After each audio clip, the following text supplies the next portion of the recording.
Headlines. YCP Rajya Sabha సభ్యుడు విజయసాయిరెడ్డి సంచలన ప్రకటన చేశారు. రాజకీయాల నుంచి తప్పుకుంటున్నట్లు సోషల్ మీడియా ద్వారా వెల్లడించారు. జనవరి 25 రాజ్యసభ సభ్యత్వానికి రాజీనామా చేస్తున్నారని, అయితే ఏ పార్టీలో చేరడం లేదని స్పష్టం చేశారు. వేరే పదవులు, ప్రయోజనాలు, డబ్బు ఆశించి రాజీనామా చేయడం లేదని విజయసాయిరెడ్డి ఉద్ఘాటించారు. ఈ నిర్ణయం పూర్తిగా తన వ్యక్తిగతమని, ఇందులో ఎలాంటి ఒత్తిళ్లు లేవని, తనను ఎవరూ ప్రభావితం చేయలేదని వివరించారు.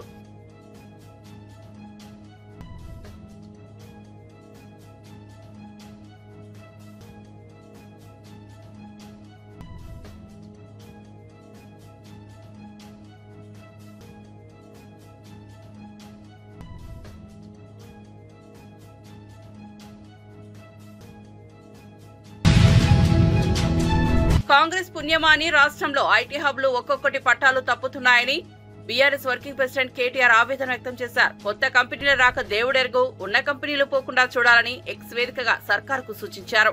హైదరాబాద్ తో పాటు రాష్ట్రంలోని ద్వితీయ శ్రేణి నగరాలకు ఐటీ రంగాన్ని విస్తరించాలనే ఉద్దేశంతో 8 ఐటీ హబ్లను కేసీఆర్ ప్రభుత్వం ఏర్పాటు చేసిందని గుర్తు చేశారు. కాంగ్రెస్ ప్రభుత్వం ఏర్పాటైన తరువాత ఐటీ హబ్ల పరిస్థితి బాగలేదని ఆవేదన వ్యక్తం చేశారు. విద్యుత్, ఇంటర్నెట్ బిల్లులను కూడా కట్టలేని దుస్థితి నెలకొందని తెలిపారు. దీని ప్రభావం కంపెనీలపై పడుతుందని చెప్పారు. బీఆర్ఎస్ ప్రభుత్వం మీద కోపంతో ఇలాంటి దుశ్చర్యలకు పాల్పడవద్దని కాంగ్రెస్ ప్రభుత్వానికి కేటీఆర్ సూచించారు.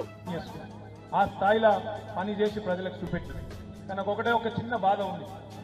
నేనేమనుకున్నా అంటే ఈసారి తప్పకుండా మళ్ళీ మూడోసారి మన ప్రభుత్వం వస్తుంది. రెండోసారి నా మీద చాలా ఒత్తిడి ఉండే. చక్రపాణి గారు నా ఎంబడబడ్డాడు, అన్న మనం అండర్ గ్రౌండ్ డ్రైనేజ్ చేయాలి. నేనేమన్నా అంటే వద్దు చక్రన్న ఇప్పుడు చేయకు, ఎందుకంటే నేను కరీంనగర్లో చూసిన ఒకసారి రోడ్లు తవ్వితే మళ్ళా 6-7 ఏళ్ళు పట్టింది. అట్లయితే ప్రజలు తిట్టుకుంటారు. 5-6 ఏళ్ళు మనకు మంచిది కాదు, మళ్ళా అంత మురికి అవుతుంది, వద్దు, మూడోసారి గెలిచినాక బ్రహ్మాండంగా చేసుకుందాం, అప్పటిదాకా జర ఆగు అని చెప్పి ఆపినాం. సరేగా మన దురదృష్టం ఈ కొత్త ప్రభుత్వం కొత్త నిధులు ఇచ్చుడు కాదు, ఉన్న నిధులనే ఆపేస్తారు. వీళ్ళు ఎంత పిచ్చోళ్ళు అంటే, సిరిసిల్ల ప్రజల మనసు గెలవాలంటే, వేములవాడ ప్రజల మనసు గెలవాలంటే కేసీఆర్ గారు ఇచ్చిన దానికంటే ఎక్కువ చేయాలి కదా. కేసీఆర్ చేసిన దానికంటే ఎక్కువ పని చేసి ఇగో మేము ఆయన కంటే బాగా చేస్తామని చెప్పుకోవాలి. కానీ వీళ్ళు ఎట్లున్నారు, ఉన్న గీతను చెరిపేసే ప్రయత్నం చేస్తాను. నేను అధికారంలో ఉండగా చివరి 6 నెలల్లో మన మున్సిపల్ చైర్మన్ గారి విజ్ఞప్తి మేరకు సిరిసిల్ల పట్టణానికి ప్రత్యేకంగా, ఎందుకంటే మున్సిపల్ మంత్రిగా నేనే ఉన్నా కాబట్టి, ఒక 40 కోట్లు మంజూరు చేసినాం. ఆఖరిలో చిన్న చిన్న పనులుంటే వాటిలల్లో దెబ్బదెబ్బన చేద్దామని చెప్పి మంజూరు చేసినాం. ఈ ప్రభుత్వం వచ్చినాక, కాంగ్రెస్ ప్రభుత్వం వచ్చినాక ఎంత కుత్సితమైన బుద్ధి అంటే, ఎంత చిన్న మనసు, ఎంత కుర్స బుద్ధి అంటే, ఆ 40 కోట్లను కేవలం సిరిసిల్ల కాబట్టే పక్కకు పెట్టేసి ఒక సిరిసిల్ల మీద పగబట్టినట్టు అట్లా కార్యక్రమం. పోనీ బయట అంతా ఏమైనా ఉద్ధరించినా అంటే కొత్తగా ఎక్కడ ఒక పైసా ఇచ్చింది లేదు. ఏమైందా మరి, ఏం చేసిండ్రు సంవత్సరంలో అంటే ఒకటి మాత్రం చేసింది. 1,40,000 కోట్ల అప్పు మాత్రం చేసింది రేవంత్ రెడ్డి ప్రభుత్వం. 1,40,000 కోట్ల అప్పు చేసిండు. పోనీ కొత్తగా ఒక ఇటుక పెట్టిండా, ఒక దగ్గర మోరి కట్టిండా, ఒక కొత్త నల్ల పెట్టిండా, ఒక కొత్త స్కీమ్ పెట్టిండా, ఒక ఆడబిడ్డకు తులం బంగారం ఇచ్చిండా, మన ఆడబిడ్డకు 2,500 రూపాయలు ఇచ్చిండా, ఒక్క రైతుకు 15,000 ఇచ్చిండా ఖాతాలంటే ఎవ్వలకు చేసిందేమి లేదు. బస్సు ఫ్రీ అన్నారు, తులం బంగారం అన్నారు, ఫ్రీ స్కూటీలు అన్నారు, మీకు సిలిండర్ 500కి అన్నారు, కరెంటు ఫ్రీ అన్నారు. మాటలు మాత్రం కోటలు దాటినాయి కానీ చేతలు మాత్రం కడప దాటలు. అందుకే ఇలా గ్రామ సభలు పెడితే అక్కడ ఏమైనా. రాష్ట్ర ప్రభుత్వం తెలంగాణ కంపెనీలతో దావోస్ లో ఒప్పందాలు చేసుకున్నదని కేంద్ర మంత్రి కిషన్ రెడ్డి విమర్శించారు. ఆయన బీజేపీ రాష్ట్ర కార్యాలయంలో పార్టీ డైరీ ఆవిష్కరించారు. అనంతరం మాట్లాడుతూ తెలంగాణలోని వ్యాపారవేత్తలను దావోస్ తీసుకెళ్లి అక్కడి నుంచి పెట్టుబడులు వస్తున్నట్లు ప్రచారం చేస్తున్నారని ఆరోపించారు. ప్రతిపక్ష పార్టీలు అభ్యర్థులను ఎంపిక చేసుకోవడానికి కానీ, ప్రతిపక్ష పార్టీలు ప్రచారం చేసుకోవడానికి కానీ, ప్రతిపక్ష పార్టీలు వనరులు సమకూర్చుకోవడానికి కానీ ఏ రకమైనటువంటి అవకాశం ఇవ్వకుండా అందరూ జైల్లో ఉన్నప్పుడే ఎన్నికలు ప్రకటించి ఆ తర్వాత మీసా రద్దు చేసి వీళ్ళందరినీ వదిలిపెట్టారు. ఆ ఉన్నటువంటి తక్కువ సమయంలోనే ప్రకటించిన తర్వాత, జైలు నుంచి బయటకు వచ్చిన తర్వాత ఆ తక్కువ సమయంలోనే జనతా పార్టీ ఏర్పాటు చేయడం, ఆ రోజు శ్రీమతి ఇందిరాగాంధీని ఓడించిన విషయం మనకు తెలుసు. దాంట్లో ఆ యొక్క జనతా పార్టీ ఉద్యమంలో, జనతా పార్టీ నిర్మాణంలో, కాంగ్రెస్ పార్టీ వ్యతిరేకంగా జరిగినటువంటి పోరాటాల్లో కర్పూరి ఠాకూర్ గారి యొక్క పాత్ర అమోఘమైందని ఈ సందర్భంగా మనం చేస్తున్నాం.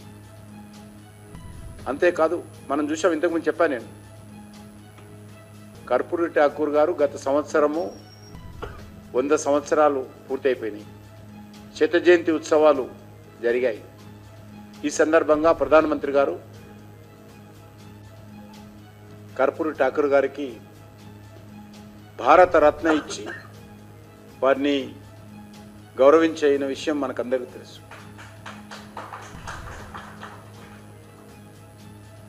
కర్పూరి ఠాకూర్కే కాదు, కాంగ్రెస్ పార్టీ నాయకుడిగా ఉన్నటువంటి పివి నరసింహారావు గారికి కూడా భారత రత్న ఇచ్చినటువంటి ఖ్యాతి నరేంద్ర మోడీ గారికే దక్కుతుంది. దేశంలో రాజకీయాలకు అతీతంగా, కులాలకు అతీతంగా, మతాలకు అతీతంగా ఎవరు మరి దేశ సేవ కోసం పనిచేశారో వాళ్ళందరినీ గౌరవించేటువంటి అద్భుతమైనటువంటి సాంప్రదాయం ఈరోజు నరేంద్ర మోడీ గారి నాయకత్వంలో జరుగుతూ ఉంది. ఈరోజు పద్మభూషణ్ అవార్డులన్నా గతంలో రాజకీయ పార్టీల కనుసైగలలో, పాలక పార్టీ కనుసైగల్లో అవార్డులు వచ్చేది. అటువంటి అవార్డుల స్థానంలో ఈరోజు పీపుల్స్ పద్మ పేరుతోటి ప్రజలలో ఉండేటువంటి అన్సంగ్ హీరోస్ నిస్వార్థంగా దేశం కోసం, దేశ కళల కోసం, సామాజిక పరివర్తన కోసం, సామాజిక చైతన్యం కోసం పనిచేస్తున్నటువంటి మహానుభావులకు పద్మశ్రీ అవార్డులు ఇస్తున్న విషయం మనం చేస్తాం. అదేవిధంగా నీళ్ల విషయంలో తెలంగాణకు అన్యాయం జరుగుతున్నా కాంగ్రెస్ ప్రభుత్వం ఎందుకు నోరు మెదపడం లేదని మాజీ మంత్రి హరీష్ రావు నిలదీశారు. పొరుగు రాష్ట్రాలు చేస్తున్న జలదోపిడీపై సీఎం రేవంత్ రెడ్డి ఎందుకు మౌనం వహిస్తున్నారని ప్రశ్నించారు. తెలంగాణకు రావాల్సిన నీటి వాటాను ఏపీ సీఎం చంద్రబాబు రేవంత్ గురుదక్షిణగా చెల్లిస్తున్నారా అని నిప్పులు చెరిగారు. తెలంగాణ ప్రాజెక్టులకు నీటి కేటాయింపులు పెండింగ్ లో ఉన్న ఏపీ, కర్ణాటక రాష్ట్రాలు అక్రమ ప్రాజెక్టులు కడుతున్నా కాంగ్రెస్ సర్కార్ కేంద్రానికి ఎందుకు లేఖలు రాయడం లేదని ప్రశ్నించారు. ఏ రాష్ట్రమైనా ప్రత్యేకించి ఆంధ్రప్రదేశ్, తెలంగాణలో ఒక కొత్త ప్రాజెక్టు చేపట్టాలంటే సెంట్రల్ వాటర్ కమిషన్ క్లియరెన్స్ కావాలి, వాటర్ అలొకేషన్ కావాలి, ఇంటర్ స్టేట్ క్లియరెన్స్ కావాలి, ఏపీ రీఆర్గనైజేషన్ యాక్ట్ ప్రకారంగా జీఆర్ఎంబి, కేఆర్ఎంబి అనుమతి రావాలి, అపెక్స్ కౌన్సిల్ అనుమతి కావాలి. ఏ అనుమతి లేకుండా గోదావరి బంకచెర్ల ప్రాజెక్టును ఇవాళ ఆంధ్రప్రదేశ్ ప్రభుత్వం తీసుకొని పోతాం. ఏం చేస్తుండ్రు ముఖ్యమంత్రి, ఏం చేస్తుండ్రు నీటిపారుదల శాఖ మంత్రి, ఏం చేస్తుండ్రు? కనీసం ఇవాళటి వరకు ఉత్తరం కూడా రాయలే వీళ్ళు. అరే ఇది అన్యాయము, మా అనుమతి లేదు, మా ప్రాజెక్టులు పెండింగ్లో ఉన్నాయి, మా ప్రాజెక్టులు క్లియర్ చేయకుండా, మా సీతారామ అన్నే ఉన్నది, మా సమ్మక్క సాగర్ అన్నే ఉన్నది, మా వార్దా అక్కడనే ఉన్నది, మాది క్లియర్ చేయకుండా ఈ ప్రాజెక్టుకు ఆంధ్రప్రదేశ్ ప్రభుత్వం ముందుకు పోతా ఉంది, దీన్ని ఆపండి అని చెప్పి ఈ రోజుకు ఉత్తరం కూడా రాయలేదు మీరు. ఇంకోవైపు ఆంధ్రప్రదేశ్ ముఖ్యమంత్రి చంద్రబాబు నాయుడు గారు ఇది 15/11/2024 కేంద్ర మంత్రి నిర్మలా సీతారామన్ గారికి లేఖ రాశారు. మేము ఇక ప్రాజెక్టు కట్టుకుంటున్నాం, మేము 80,112 కోట్లతో ఈ ప్రాజెక్టు కడుతున్నాం, దీనికి డబ్బులు ఇవ్వండి, కేంద్ర ప్రభుత్వం బడ్జెట్లో నిధులు పెట్టండి అని ఆంధ్రప్రదేశ్ ముఖ్యమంత్రి గారు 15/11/2024 నవంబర్ 2024లో ప్రాజెక్టు రూపకల్పన అయిపోయింది. పైసల కోసం ఢిల్లీకి ఉత్తరాలు రాస్తుంది చంద్రబాబు నాయుడు గారు. ఇది 15/11/2024. ఇంకో ఉత్తరం రాసింది 31 డిసెంబర్ 2024 నిర్మలా సీతారామన్ గారికి రాశారు. ఏమని? గోదావరి టు కృష్ణా రివర్కు 13,511 కోట్లు, కృష్ణా రివర్ నుంచి బొల్లంపల్లి రిజర్వాయర్కు 28,560 కోట్లు, బొల్లంపల్లి రిజర్వాయర్ నుంచి బంకచెర్ల హెడ్ రెగ్యులేటర్కు 38,041 కోట్లు, మొత్తం కలిపి 80,112 కోట్ల రూపాయలు ఖర్చు అవుతుంది, మాకు financial assistance river linking project కింద ఇవ్వండి అని చంద్రబాబు నాయుడు గారు 2 ఉత్తరాలు నిర్మలా సీతారామన్ గారికి రాశారు. దీని మీద ఆర్థిక శాఖలో ఫైల్ కదులుతూ ఉంది. నిర్మలా సీతారామన్ గారు ఏడీబీ నుంచి, ఏషియన్ డెవలప్మెంట్ బ్యాంక్ నుంచి 40,000 కోట్లు ఇప్పిస్తామని ఆంధ్రప్రదేశ్కు మాట ఇచ్చారు. ఏషియన్ డెవలప్మెంట్ బ్యాంకు కూడా వీళ్ళు ప్రతిపాదనలు పంపించి ఆంధ్రప్రదేశ్ 40,000 కోట్లు తెచ్చుకొని ఏపీ ప్రతిపాదించిన బనకచెర్ల ప్రాజెక్టుపై తాము అలర్టుగా ఉన్నామని, దాన్ని ఖచ్చితంగా అడ్డుకుంటామని ఇరిగేషన్ శాఖ మంత్రి ఉత్తమ్ కుమార్ రెడ్డి తెలిపారు. ఈ ప్రాజెక్టును ఆపాలని, అనుమతులు ఇవ్వొద్దని, నిధులు కేటాయించవద్దని ఇప్పటికే కేంద్ర ప్రభుత్వానికి లేఖ రాశామని చెప్పారు. కేంద్ర జల శక్తి శాఖ మంత్రి సిఆర్ పాటిల్ తో పాటు ఆర్థిక శాఖ మంత్రి నిర్మలా సీతారామన్ కు లేఖ పంపించామని వెల్లడించారు. సెక్రటేరియట్ లో మీడియాతో ఉత్తమ్ మాట్లాడారు. బనకచెర్ల ప్రాజెక్టు ఏపీ పునర్విభజన చట్టానికి పూర్తి వ్యతిరేకమని ఆయన అన్నారు. ఆఫ్టర్ 28/2020 ఎందుకు last date for submission of tender was 10/8/2020. మరి ఈ విధంగా the then government of Telangana indirectly helped Andhra Pradesh by seeking postponement of Apex Council meeting after closing the bid of Rayalaseema litigation scheme only to facilitate smooth tendering process. Had the then government of Telangana opposed this by attending the Apex Council meeting and raising the issue, the government of India might have stayed the tender process. Adi kavatane వీళ్ళు కుమ్మకైననే అనుమానాలు చాలా స్పష్టంగా ఉన్నాయి. Okay, అదేవిధంగా Palamuru Rangareddy lift irrigation scheme విషయంలో కూడా Palamuru Rangareddy lift irrigation scheme లో పూర్తిగా వాళ్ళ నిర్లక్ష్యం వల్లనే ఈరోజు ఇబ్బందులు పడ్డాం. వాళ్ళు సరైన సమయంలో మరి మొదలుపెట్టి పెద్ద ఎత్తున దానికి నిధులు కేటాయిస్తే తెలంగాణ ఈరోజు పాలమూరు రంగారెడ్డి లిఫ్టిగేషన్ స్కీమ్ విషయంలో కూడా మేము ఇంకా దానికి బెటర్ పొజిషన్ లో ఉండేవాళ్ళం. Okay, next line. సరే, ఒక అపెక్స్ కౌన్సిల్ లో పొరపాటు చేసి అనుకుందాం. ఏది, ఈ కృష్ణా నదీ జలాల్లో 811 TMCలో 512 వాళ్ళకి ఇచ్చేద్దాం, 299 మాకు సరిపోతాయని చెప్పడం ఒక అపెక్స్ కౌన్సిల్ లో మీటింగ్. రెండో అపెక్స్ కౌన్సిల్ జరిగింది. నేను డేట్స్ తో సాగిస్తున్నా, మీకు ఎవరు అటెండ్ అయిన పేర్లు ఇస్తున్నా, వాళ్ళు ఏం మాట్లాడే విషయం కూడా ఇస్తున్నా. ఎవరు అటెండ్ అయినరు? తెలంగాణ నుంచి K Chandrashekar Rao chief minister, Shri Rajat Kumar special chief secretary, Muralidhar Rao engineering chief from Telangana. Andhra Pradesh నుంచి YS Jaganmohan Reddy chief minister from Andhra Pradesh. కేంద్రం నుంచి Gajendra Singh Shekhawat union minister of Jal Shakti. UP Singh secretary water resources government of India. ఆ మినిట్స్ లో రికార్డ్ అయింది. ఏది, ఈ 811 TMCల్లో 512 తీసుకోండి, మీరు మాకు 299 ఇవ్వండి అనే అరేంజ్మెంట్ ముందు చెప్పిండ్రు. ఈ మీటింగ్ లో కూడా మినిట్స్ లో హరీష్ రావు కేటీఆర్ కు కాంగ్రెస్ నేత అద్దంకి దయాకర్ స్ట్రాంగ్ కౌంటర్ ఇచ్చారు. ఆయన మీడియాతో మాట్లాడారు. రెండు రాష్ట్రాల మధ్య జల వివాదం సృష్టించాలని బీఆర్ఎస్ నేతలు ప్రయత్నిస్తున్నారని ఆరోపించారు. తెలుగు రాష్ట్రాల మధ్య చిచ్చుపెట్టి రాజకీయ లబ్ధి పొందాలని చూస్తున్నారని అన్నారు. మిగులు జలాలు, నదులపై చర్చలు జరుగుతూనే ఉన్నాయని తెలిపారు. బీఆర్ఎస్ హయాంలో పోతిరెడ్డిపాడుతో పాటు రాయలసీమ ప్రాజెక్టులు చేపడితే సైలెంట్ గా ఉన్నారని గుర్తు చేశారు. సీఎం రేవంత్ రెడ్డి చర్చించి నిర్ణయం తీసుకుంటారని అన్నారు. హరీష్ రావుకు కేటీఆర్కు రోజుకొక సమస్య మీడియా కోసం రావడం అనేది విడ్డూరం. ఈరోజు పోలవరం నుంచి బనకచెర్లకు సంబంధించిన అంశంలో మొన్ననే కృష్ణా రివర్ బోర్డుకు సంబంధించి కానీ గోదావరి రివర్ బోర్డు మేనేజ్మెంట్కి సంబంధించిన సమావేశాల్లో ఢిల్లీలో ఉత్తమ్ కుమార్ రెడ్డి గారు పాల్గొనడం జరిగింది. ఇంతవరకు ఎలాంటి అనుమతులు సిడబ్ల్యూసీ నుంచి కానీ ఎపెక్స్ కౌన్సిల్ నుంచి కానీ గోదావరి కానీ లేదంటే కృష్ణా రివర్ బోర్డ్ మేనేజ్మెంట్ల నుంచి రాలే.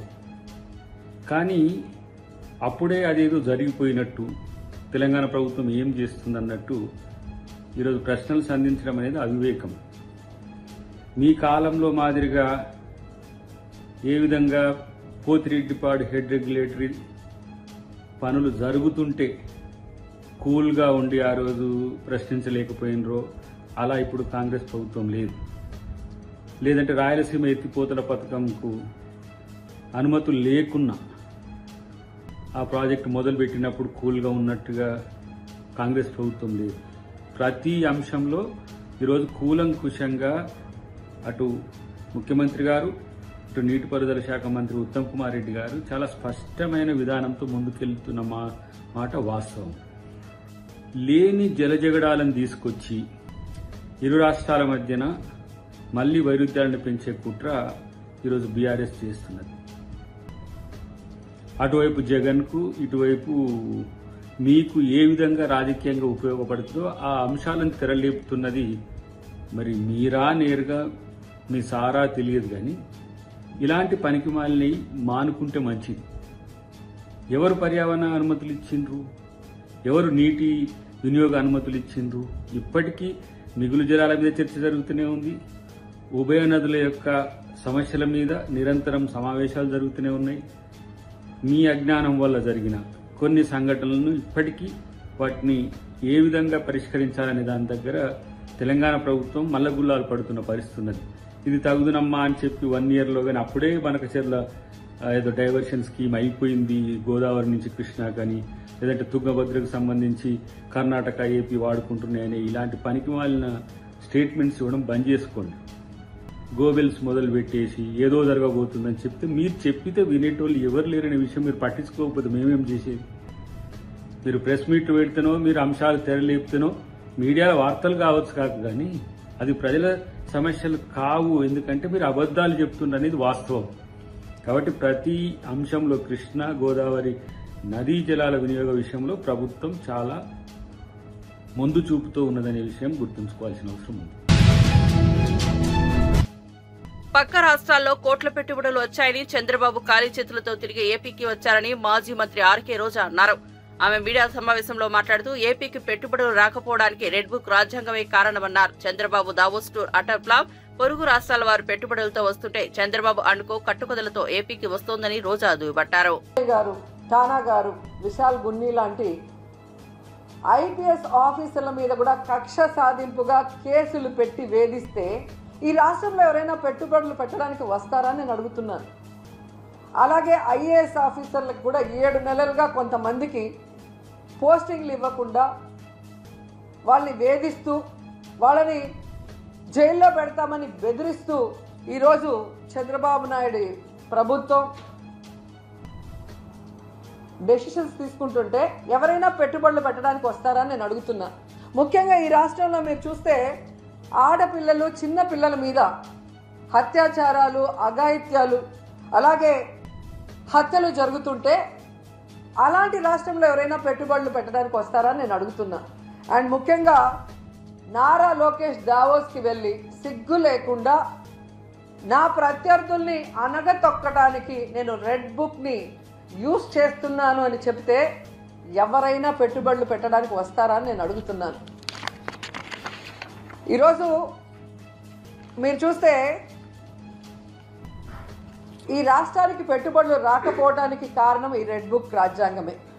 ఎందుకంటే ఎవరైనా పెట్టుబడులు పెట్టాలి అంటే ఆ రాష్ట్రంలో లా అండ్ ఆర్డర్ కరెక్ట్గా ఉండాలి, పారదర్శకమైన పరిపాలన ఉండాలి, అలాగే రోడ్డు, రైలు, ఏరోప్లేన్, అలాగే పోర్ట్స్, ఇవన్నీ కూడా అంటే ట్రాన్స్పోర్ట్ ఇది కరెక్ట్గా ఉంటేనే అక్కడ పెట్టడానికి అవకాశం ఉంటుంది. మీరు చూస్తే జగన్మోహన్ రెడ్డి గారు ముఖ్యమంత్రిగా ఉన్నప్పుడు ఇవన్నీ కూడా ఎంత చక్కగా చేశారో మీ అందరూ కూడా గమనించవచ్చు. లా అండ్ ఆర్డర్ ఏ విధంగా మెయింటైన్ చేశారు, అలాగే మీరు చూస్తే సచివాలయ వ్యవస్థతో ఎలా పారదర్శకంగా పరిపాలించారు, అలాగే ఏపీలో 3 పోర్ట్లు మచిలీపట్నం, మూలపేట, రామాయపట్నం ఏ విధంగా వర్క్స్ స్టార్ట్ చేశారు, భోగాపురం ఎయిర్పోర్ట్ ఎలా ఆల్మోస్ట్ 35% వర్క్ చేసేయటం జరిగింది, అలాగే 10 ఫిషింగ్ హార్బర్లు అన్నిటినీ కూడా తీసుకొచ్చి మీ చేతిలో పెడితే ఈరోజు మీరు ఏం చేశారు? జగనన్న పారిశ్రామికవేత్తల కోసం రెడ్ కార్పెట్ వేసి ఫ్రెండ్లీ స్టేట్గా ఇన్వెస్ట్ చేయడానికి దాన్ని ఏర్పాటు చేసి మీ చేతికిస్తే ఈరోజు మీరు రెడ్ బుక్ రాజ్యాంగం అంటూ రాష్ట్రంలో తిరుమలలో మినీ బ్రహ్మోత్సవాల తరహాలో జరగనున్న రథసప్తమి ఏర్పాట్లను సకాలంలో పూర్తి చేయాలని తిరుమల తిరుపతి దేవస్థానం ఈవో శ్యామలరావు అధికారులను ఆదేశించారు. రథసప్తమి వేడుకలకు సంబంధించిన ఏర్పాట్లపై తిరుమలలోని అన్నమయ్య భవన్లో అదనపు ఈవో వివిధ విభాగాల అధికారులతో ఈవో సమీక్షించారు. అనంతరం అదనపు ఈవో వెంకయ్య చౌదరి అధికారులతో కలిసి తిరుమల మాడవీధుల్లో ఏర్పాట్లను ఈవో పరిశీలించారు.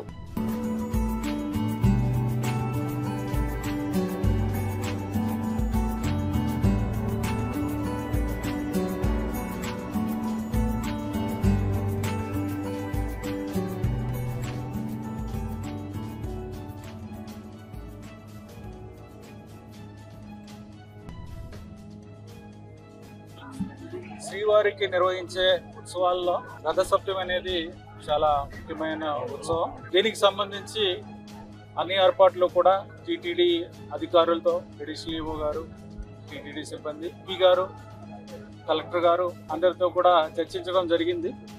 ఇంతకుముందే ఎడిషనల్ గారు చాలా డీటెయిల్డ్గా అందరికీ కూడా వారి వారి డ్యూటీస్ ఏంటనేది అందరికీ చెప్పడం, అందరితో చర్చించి ఈ ఏర్పాట్లని ఏ విధంగా మెరుగ్గా చేయగలరు అనేది కూడా అవన్నీ కూడా చర్చించి ఏర్పాట్లు చేస్తున్నారు. ఫిబ్రవరి 4వ తారీఖు రథసప్తమి కార్యక్రమం జరుగుతుంది.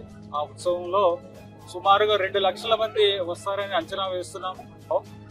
7 వాహనాల్లో శ్రీవారు మాడ వీధుల్లో భక్తులందరికీ కూడా దర్శనం ఇస్తారు. దీనికోసం 2 లక్షల మంది వస్తారని అంచనా వేస్తున్నాం. అలాగే పుష్కరిణిలో కూడా చక్ర స్నానం కార్యక్రమం కూడా ఉంటుంది. దీనికి కూడా ఏర్పాట్లు చేయడం జరుగుతుంది. అలాగే వచ్చే భక్తులకు ఇబ్బంది లేకుండా పార్కింగ్ ఏర్పాట్లు, ట్రాఫిక్ ఏర్పాట్లు, సెక్యూరిటీ ఏర్పాట్లు, పోలీస్ బందోబస్తు అన్ని ఏర్పాట్లు కూడా సమీక్షించడం జరిగింది. ఇప్పుడే ఈ క్షేత్ర స్థాయిలో కూడా ఈ ఏర్పాట్లన్నీ కూడా చూడటం జరిగింది. ఆ రోజు విఐపి బ్రేక్ దర్శనాలు ఉండవు. విఐపీలు సెల్ఫ్ వస్తేనే కానీ వారికి ఉండదు. బ్రేక్ దర్శనాలు రిఫరల్స్ అనేవి ఉండవు. ఎస్ఎస్డి టోకెన్స్ కూడా ఆ రోజు ఉండవు. ఆ రోజు ఉండవు. ఆ రోజు ముందు రోజు తర్వాత రోజు కూడా, అంటే 3, 4, 5 తారీఖుల్లో ఎస్ఎస్డి టోకెన్ కూడా ఉండవు. ఆ రోజు మాత్రమే సరదర్శనం మాత్రమే ఉంటుంది. అలాగే ఈ ప్రత్యేక దర్శనాలు ఏవైతే దివ్యాంగులకు ఉన్నది, సీనియర్ సిటిజన్స్ కి, పేరెంట్స్ విత్ ఇన్ఫాంట్స్, ఈ ప్రత్యేక దర్శనాలు కూడా ఆ రోజు రద్దు చేయబడతాయి. ఏర్పాట్లన్నీ కూడా బాగా చేస్తున్నాం. ప్రజలందరికీ కూడా, భక్తులందరికీ కూడా ఇబ్బంది లేకుండా టైం టు టైం సమీక్ష చేసుకొని అన్ని కూడా కార్యక్రమాలు బాగా చేస్తాం. వాహన సేవలు 5:30కి సూర్యప్రభ ప్రారంభం అవుతుంది. 9 గంటలకి చంద్రప్రభ వాహనంతో ముగుస్తుంది. గ్యాలరీలో ఉండే భక్తుల కోసం వారు చాలా మంది రాత్రే వస్తారు కాబట్టి వారికి